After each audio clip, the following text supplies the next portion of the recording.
It's just like, can the Raptors, when games get really close, execute down the stretch consistently? And my concern right now is it's probably not going to, based on the regular season results that we're just outlining here. So what is specifically the issue? Yeah, and before we get to that, like, just to your point, if this is going to come down to a playing game, 2 of the 3 games they played against Atlanta came down to the wire. All 3 against the Bulls came down to the wire. All 3 against Miami so far have come down to the wire. Like, you are playing these teams, and one of the Washington games went in overtime. So, like, these teams that you're up against, you're a whole big bag of average that everyone's just shuffling up and will pull the winner out of a hat. Like, there's no difference between these teams. There's stylistic differences, but there's no difference in quality. So you better be able to pull out these close games. You don't think Miami's going to try to gum it up and be like, a point per possession, eh?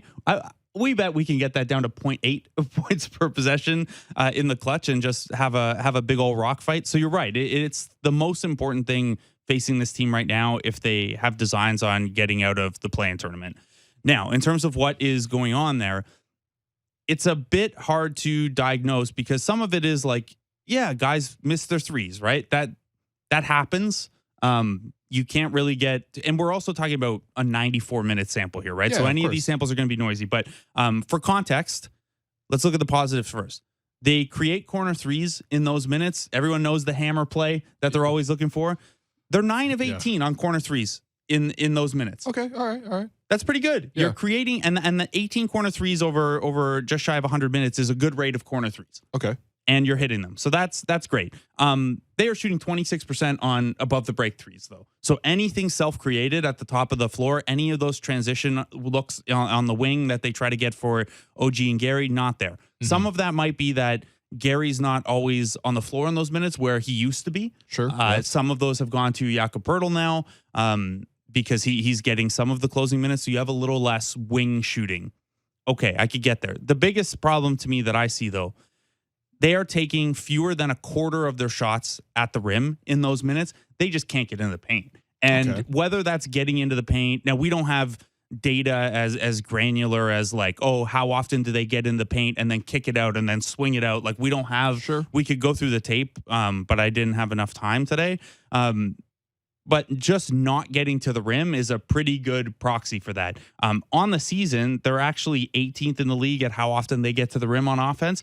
They dropped to 30th in these minutes. Okay. They cannot get to the rim. And whether that's like, I don't think anyone's expecting this team to have guys break guys down one-on-one, Anthony Edwards, John Morant style, and just dunk on people. Right. OG's the only guy on this team that dunks.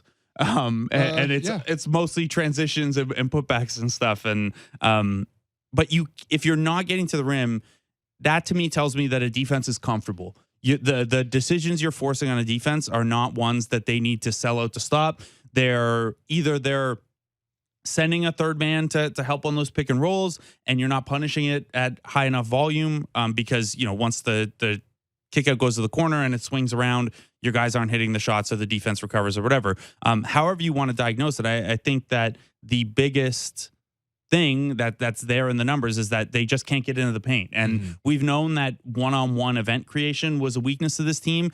I would hope that as their comfort level grows, using that Fred Jakob pick and roll that's been so effective a little bit more in crunch time, maybe that comes up. Jakob's also only played 23 of these kind of crunch time minutes. They've closed without him a fair amount.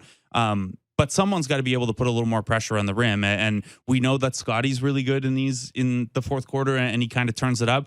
He also does that a lot of the time when plays are chaotic and breaking down. Like they're not scripting everyone stand around and watch Scotty. One, because your spacing would be awful. But two, because like that's just not the way they use him right now. So we can get into some of the individual stuff, some of the play design stuff. The biggest thing though is that they just can't get to the rim at all in these situations. Well, if that's the case, who is the best player on the Raptors who can get to the rim, right? Because maybe we just redistribute the offense, or we highlight a different type of player in that stretch where they can consistently touch the paint. Well, I would say, generally on the season, the person who's done the best job of that has been Pascal Siakam.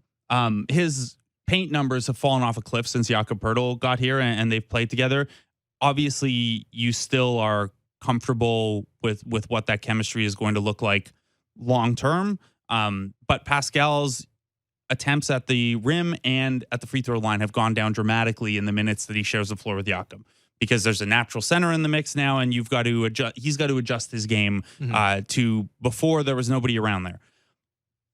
He is not getting to the rim at all in the clutch either. Like, he's even worse than the team average in those minutes. Okay. So that's a big thing. Like, I feels like everyone, if I were an opposing team and I know that crunch time it's going to come down to Pascal, I would also load up the paint. Yeah, of course. Yeah. And the high paint areas, right? Don't even let him get into his floater range stuff, his push shot range stuff. So other than Jakob Poeltl, nobody on this team is taking any sort of big percentage of their field goal attempts at the rim. Now, OG gets a lot of attempts at the rim relative to his position, but that's as a play finisher, right? Sure, like, that's not OG.